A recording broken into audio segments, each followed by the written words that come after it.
A conversão é só através da pregação do Evangelho. Olá, nós estamos aqui mais uma vez para dar continuidade aí ao estudo de Atos, hoje no capítulo 10. Mas antes, a gente gostaria de continuar recomendando a leitura da Bíblia, que você faça a leitura da Bíblia. E a gente tem recomendado a Bíblia 365, porque nela você vai poder ler um trecho do Antigo Testamento, um capítulo do Novo Testamento, um salmo e um trecho de Provérbios. E isso vai te ajudar a ler a Bíblia em um ano. Então, faça esse esforço para que você possa ler aí a Bíblia em um ano. A gente também tem pedido que você compartilhe esse vídeo com os seus amigos para que, assim como você, seus amigos também possam ser abençoados. E a gente tem recomendado também que você participe de pelo menos um dos estudos da igreja. Às segundas-feiras a gente tem estudado o Sermão do Monte, à tarde, à noite a gente tem estudado aí o panorama bíblico e estamos iniciando aí também o estudo de Gênesis nessa semana. A gente tem também às quintas-feiras, à tarde, à noite, o estudo do livro de Atos.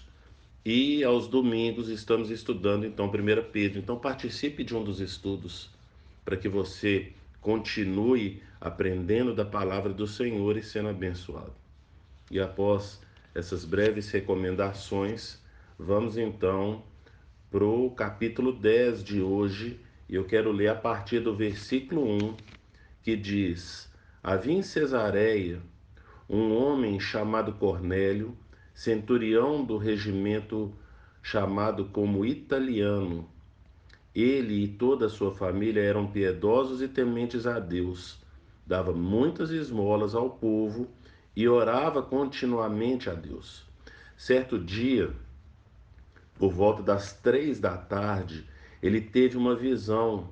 Viu claramente um anjo de Deus que se aproximava dele e dizia: Cornélio.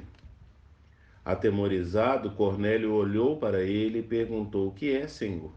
O anjo respondeu: Suas orações e esmolas subiram como oferta memorial diante de Deus. Agora mande alguns homens a Jope para trazerem um certo Simão, também conhecido como Pedro, que está hospedado na casa de Simão, o curtidor de couro, que fica perto do mar. Esse texto, ele é um texto bem conhecido e a gente tem visto que as pessoas, às vezes, nos nossos dias, elas têm dificuldade em entender algo que é primordial para Deus.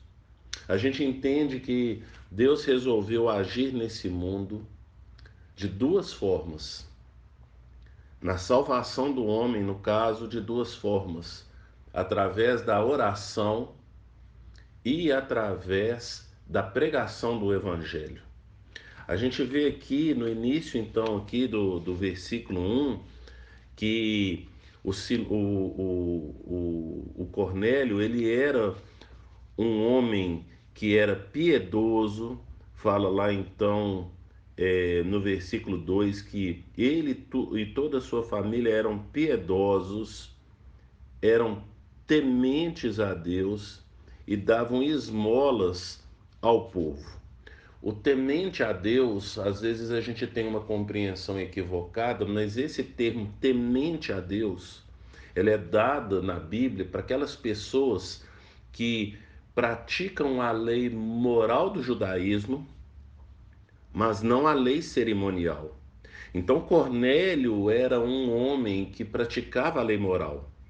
Ele era piedoso, ele dava esmolas, ele orava continuamente nos horários de oração, né? O judeu tem os seus horários de oração: 6 horas da manhã, 9, meio-dia, 3 da tarde, 18 e 21 horas. A gente vê que ele estava nesse horário de oração. Versículo 3 fala que por volta das 3 horas, era o horário de costume dele orar, nesses horários de oração.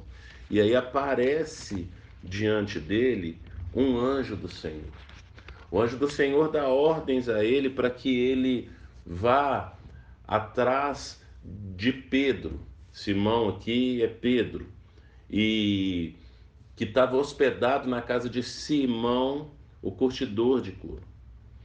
E o que acontece é que no capítulo 10 vai contar toda essa história, e então ele vai até, manda ali seus homens até a casa do Simão, o curtidor, para ir ter com Pedro. Pedro tem aquela visão dos animais impuros descendo ali no lençol, e ele vê isso acontecer em 3 visões, 3 vezes. Em cada visão acontece isso 3 vezes, Deus falando para ele, então, comer daquilo que para ele, Pedro, era impuro.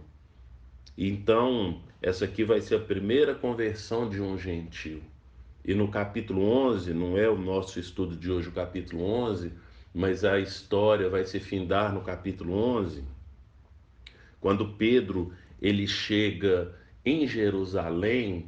O pessoal começa a acusá-lo. Lá no versículo 3 vai falar, capítulo 11, versículo 3, fala: você entrou na casa de um homem incircunciso e comeu com eles. O judeu, ele não bebia água no mesmo copo que um samaritano, que dirá que com um gentio. Então eles não se misturavam. A prática religiosa dele não permitia que eles sentassem à mesa de qualquer um. Mas o Pedro vai explicar que Deus é que mandou ele ir ter então com Cornélio. Mas o que isso tem a ver com a pregação do Evangelho, que a salvação é somente através da pregação do Evangelho? Quando nós estudamos esse texto no final do ano passado, eu conversei com o pessoal que a gente tinha então, que a gente já vinha ali estudando o livro de Atos, perguntando se o Cornélio ele visse esse anjo, tivesse a visão desse anjo e morresse, será que ele seria salvo? Eu creio que não seria salvo. Por quê? Porque do contrário, já que ele era salvo, para que seria necessário que ele ouvisse então ali a pregação de Pedro? Lá no capítulo 11, como eu tinha falado, no versículo 14 fala assim: Pedro então contando para os irmãos de Jerusalém o que aconteceu, como que foi essa experiência do Cornélio. Ele vai trazer um detalhe aqui no versículo 14 que diz: ele lhe trará uma mensagem por meio da qual serão salvos você e todos os da sua casa. Então a salvação só acontece através da pregação do Evangelho. Por isso é necessário, primeiro, nós conhecermos o Evangelho. Segundo, pregarmos o Evangelho. Porque aqui o anjo fala para o Cornélio que a salvação dele depende dele ouvir essa mensagem e crer nessa mensagem. Porque nós somos justificados não é pelo estilo de vida que a gente tem, não é porque o Cornélio dava esmola, não é porque o Cornélio orava 6 vezes ao dia, não é porque o Cornélio era piedoso que ele era salvo. A nossa salvação não depende das coisas que a gente faz. A nossa salvação, ela depende de tudo o que Jesus fez na cruz do Calvário. Como diz lá em Colossenses capítulo 1, no versículo 21 e 22, fala que antes, e aí eu vou parafrasear um pouco o texto, mas você pode conferir aí na sua Bíblia, Colossenses capítulo 1, versículo 21 e 22, Diz que antes nós estávamos separados de Deus, porque nós éramos inimigos de Deus na forma como a gente pensava e na forma como a gente agia. Esse é o versículo 21. E no versículo 22 fala que por causa do corpo físico de Jesus, o sacrifício através do corpo físico de Jesus, ali na cruz do Calvário, ele, Jesus, nos apresenta diante dele, o Pai, santos, inculpáveis e livres de qualquer acusação. Então é Jesus que nos apresenta diante de Deus santos. É Jesus que nos apresenta diante do Pai inculpável. É Jesus que nos apresenta diante do Pai livre de qualquer acusação. Então a nossa salvação depende totalmente de nós acreditarmos nessa mensagem. Éramos inimigos de Deus, fadados ao inferno, mas por causa do corpo físico de Jesus, ele nos apresenta diante de Deus santo, inculpável e livre de qualquer acusação. Então que você creia nesse evangelho e pregue esse evangelho. Creia nesse evangelho que diz que não tem nada que você faça para você ser salvo. É somente aquilo que Jesus fez por nós na cruz do Calvário. E pregue essa boa notícia para as pessoas. E que o Senhor te abençoe.